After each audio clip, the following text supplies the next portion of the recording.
Once upon a time, there was a guy named Spencer Strider. He was an ace. He was dominant. He was striking guys out, consistently hitting 100 miles per hour with his fastball. And I want to announce that time has officially passed. We had last year where we thought he might regain his past form. He had moments of brilliance. He destroyed the Rockies. However, guys, I was waiting on today before making this video, and I just want to let you know I'm selling on Strider the rest of the year. I'm fading him. I would love to see him bounce back. I don't see that happening. Today, he was sitting around 93 on his fastball. The shape looked a lot better. I know that he had issues with his release point last year. I think his arm angle was down. He was releasing lower. It was a lot easier for guys to just hammer the ball off of him. But yeah, looking at it, his stuff plus was a little under 100 today. I know it's the first start of spring, so guys, just trust me on this, that you need to fade him.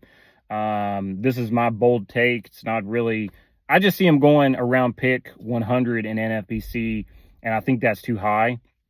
I'm going to be more on guys like Eury Perez. Obviously, he's probably going a little higher than that. Eury Perez, Jacob Misiorowski, Bubba Chandler, obviously Chase Burns. So I think those guys have a better chance. Trey Savage, of just giving you something that that returns higher value than where you're drafting them at. So Strider should be going around pick 150 to 175. I think that's more realistic.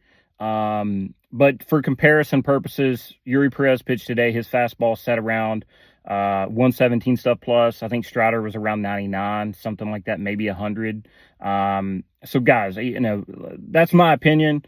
Look, I'm a Strider supporter, huge fan. This guy was going in the first round of fantasy drafts. I think he went around pick 9 in 2023 on average, and he's just not that guy anymore. So RIP, the ace that was Spencer Strider. Hell of a story. It just sucks for guys who really believed in him, have him in dynasty, have him in long-term keeper leagues, and this is what we get. Because I just want to add this, that internal brace, a lot of guys have increased their velocity after that. Shohei Ohtani, man, he's throwing 100 miles an hour. He looks great. He's going to be a top 20 pitcher this year. Obviously, there's an innings limit potentially on him. We don't know what he's going to throw, but just be aware that this is where we're at with Strider, and proceed with caution. If you're trying to really win your league, I would go with those higher upside names that I named earlier.